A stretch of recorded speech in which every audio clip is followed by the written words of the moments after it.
Okay, so this recording is going to be starting to go over the ideas of after the bomb period in relation to the text Artists of the Floating World by Kazuo Ishiguro. All right, cool. So just to start off with, following on from the introduction you would have just heard, the key place to start with this text is to have a look at the kind of mentality and devastation that was caused from the atomic bomb. Okay, so I'm going to give you a couple of examples. So what I would do is have somewhere that you can actually write these down or type them up as you listen. And just so you know, I'm actually using an online copy of the text from Google Books. So you may have a hard copy, but so you may need to go through searching a little bit. But I'm going to give you the page number of what I have, so that you can at least get some sense of whereabouts those parts might be in your own text, and we'll go from there. So. Yeah, look, overall, obviously this is set in Japan, so it is going to very much be about, the impact of this bomb on Japan. And what we sort of see overall in this text is there's a devastation and a cynicism, a bleakness that comes out of, the period following the bomb, because of course, they've really witnessed such an amount of suffering and so forth. But then, interestingly enough, the text actually goes into like a sense of optimism, and you see this elderly Japanese man who originally had very much supported that kind of empire that took the country into war in the first place.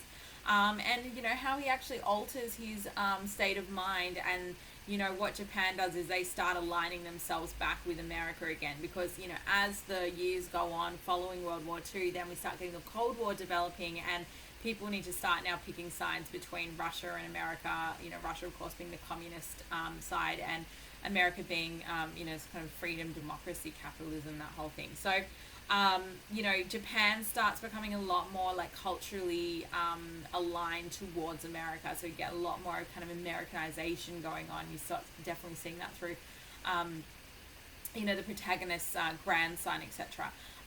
But anyway, this guy, he's a traditional Japanese guy, and he starts to change his views towards what's going on. And interestingly, there's like a sense of hopefulness at the end, which I just love, is because it's a really uncommon thing for typical texts of after the bomb. So it provides a really good contrast between this and your other texts. Okay, but we'll get to that. So, but to start with, we start getting a real sense of particularly the landscape, and the suffering and the cynicism that followed that post-war period. So, okay, so some smaller examples here, things like about, uncaring pedestrians. So there's this kind of idea of a desertion, suffering, cynicism. Get you probably the best ones, and then you can find more yourself. Okay, so here's a quote.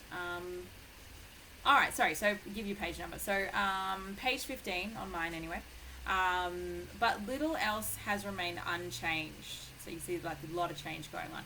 Coming out of Mrs. Kawakami's now, you could stand at her doorway and believe you had just been drinking at some outpost of civilization. All around there is nothing but a desert of demolished rubble. So really good metaphor there. The desert, kind of illustrating it's like barren, uninhabitable, and then the fact that it's a desert of demolished rubble. So just destruction there. He talks about there's sort of a contemplative tone there just over the page. If you were to come out of Mrs. Kawakami's as the darkness was setting in, you might feel compelled to pause a moment and gaze at that wasted expanse before you. So, really good imagery there about the wasted expanse.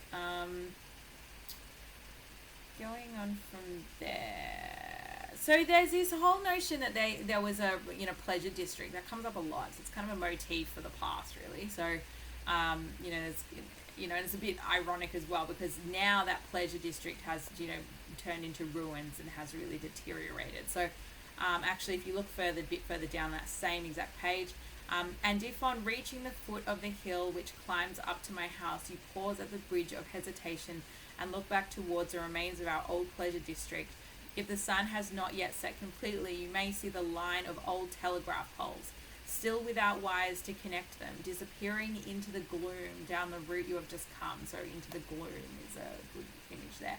And you may be able to make out the dark clusters of birds perched uncomfortably on the tops of poles, as though awaiting the wires along which they once lined the sky. So, destruction of the old telegraph poles, still without wires to connect them. So even isolating that statement, it's sort of illustrating that, they've never really fully recovered or repaired from what's happened yet. Like, it's been such a devastating outcome for them that, things are still sitting there unfixed and, dead, really. Love that image, dark clusters of birds. How creepy does that sound? All right, so birds are usually kind of like freedom and like they fly around during the day and so forth, right? But when you've got dark clusters of birds perched and then uncomfortably, that in itself is also looking at the fact that this environment is still unnatural. It's something that is dark and uncomfortable for everyone involved. These birds perched uncomfortably. Okay, cool. So that's that's already a couple of really good examples there. So that could practically give you a paragraph by the time you break that all down. Here we go. So next page. Same page. Bit further down. Perhaps it was the government workers continuing some interminably slow program, or perhaps children indulging in some delinquent game. And this is a quote. But the sight of those columns against the sky put me in a melancholy mood. They were like pyres at some abandoned funeral, a graveyard. This is Kawakami says.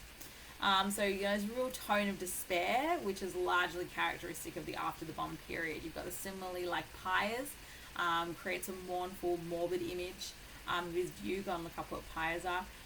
Not only the landscape before him, but also of the world, right? So, this is a kind of deathly, melancholic, depressed sort of feel that we get that's resulted. I think that actually just gives you a lot, actually.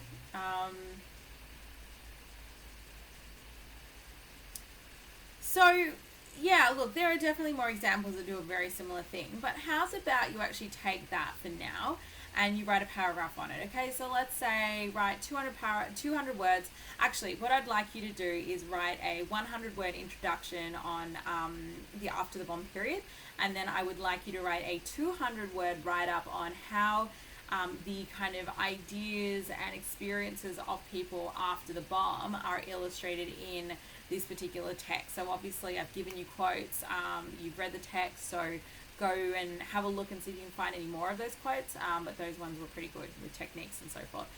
So I'll leave you with that for now. That's a pretty decent introduction, and pick up from that a bit later on.